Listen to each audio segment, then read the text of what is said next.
Welcome to the Daily Influence, where our mission is to deliver a daily dose of positive influence that can uplift you personally or be shared within your sphere of influence. While not every episode may directly apply to your unique circumstances, we strive to provide insights and inspiration relevant to most people's daily, weekly, and monthly lives. Whether you are tuning in during the morning, noon, or night, the Daily Influence is here for you. Listen, share, and embrace the power of influence in your life. Hey everybody, Brian Smith here with the Iron Team series and your Daily Influence. Today we're going to talk about remote work and the influence that we are seeing it have on team collaboration and the culture of the organizations where there is a lot of remote work or hybrid work going on. And I think that's where I'm going to start, is going through this evolution of remote work. And I have to say that not all organizations can be successful with remote work. A lot of it depends on what area of influence the organization itself finds itself in, and then each individual team members find themselves in. And it can be difficult to collaborate and to maintain a team feeling or a collaborative culture if you are going from a organization that is used to shoulder in person collaboration and breaking it up and fragmenting it. And I think that's really the biggest challenge on organizations, is the change. If that change isn't an improvement, then it can degrade or even disrupt and damage and even destroy certain aspects of an organization's culture, its workflow, its ability to be accountable, and its success. To build a remote work or a hybrid work environment, you have to take a step back and look at the individual areas of influence that we're dealing with. First as an organization, and then as the smaller parts are. Oftentimes, you may find that a person could technically fulfill their obligations being remote. I'll give you an example. Billy is one of our partners, and he would come into the office last year on a fairly regular basis. We rent a facility for him to go to down in Chicago, but he would still come in. And as our workload became more and he became more focused on the projects that he was working on, he literally just stopped coming into the physical office out where our corporate headquarters is. And I was a little concerned with that at first, except it has had almost no influence, negative or positive, on the culture or the overall success of our team. It's enhanced Billy's culture. It has enhanced his ability to be able to be focused. It's enhanced his home life. It's advanced him as a single person for himself and his family. And I think that's what's important, is that the work still gets done. He collaborates just as well with our team remotely, and he is benefiting, so is his family benefiting from it.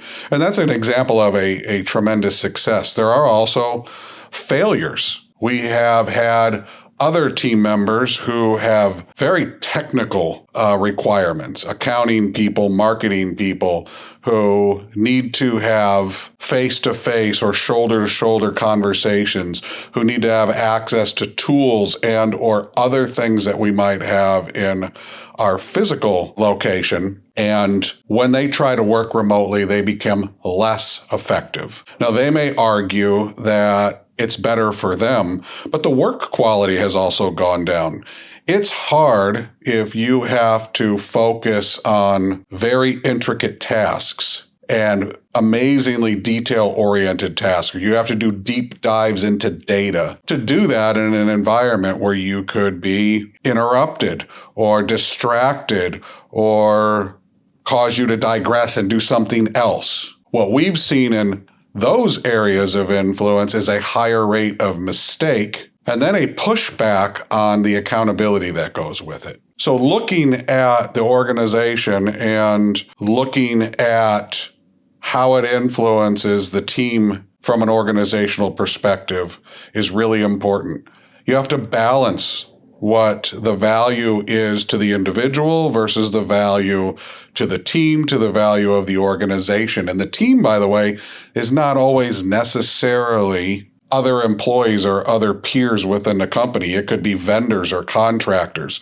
It could be clients. And if you are a remote worker, but you don't have direct and collaborative access to other people on your team, and you're dealing with a client and you can't give answers because you are in a hybrid or a remote workplace, that diminishes the value of advising for us that we give to our clients. So there are some dangers in a hybrid or remote workforce. We've also had people like the head of our graphic design who is in Oregon, who's always been separated from us. One of the things we do to help uplift him and get him into our culture is we've developed some programs that bring people together and that help them to collaborate and to communicate with each other. Not always, by the way, about work. We have a program called Gratitude Group where every Wednesday, anybody in the company can log in from anywhere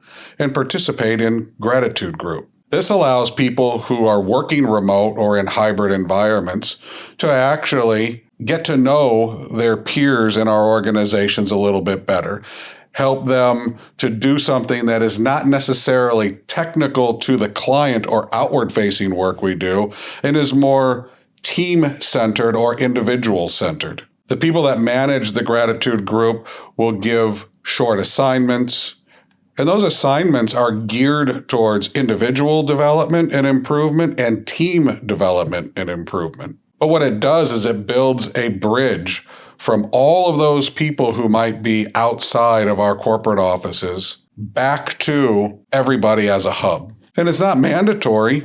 And I think that's one of the things that's really interesting. The people who are remote are the most participatory in these programs. I think they do that because there is a certain level of isolation that happens when you work remote or in a hybrid environment. And you want to have that collaboration. You just don't want to have that requirement, sometimes because of cost or time or other personal issues, to be physically in the office every single day. And if you can work that out, still get your responsibilities, take care of the influences you have properly, and do that within the expectations or better of the organization you work for, then remote work can be done in a positive way and a responsible way within organizations. And if you create opportunities for the team to collaborate together in a consistent way, you can overcome some of the fractured issues we see, some of the disconnects, the islands that can get created, the silos that can be created.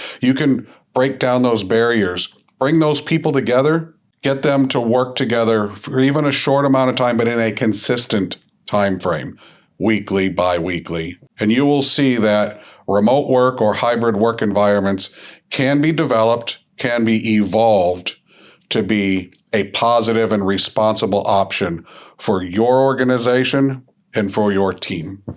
I hope you enjoyed today's talk about remote work and its influence on team collaboration and culture and your organization. Next week, Greg is talking to Natalie Rodriguez, and they're going to talk about empowerment. So I hope you'll tune in and listen to her.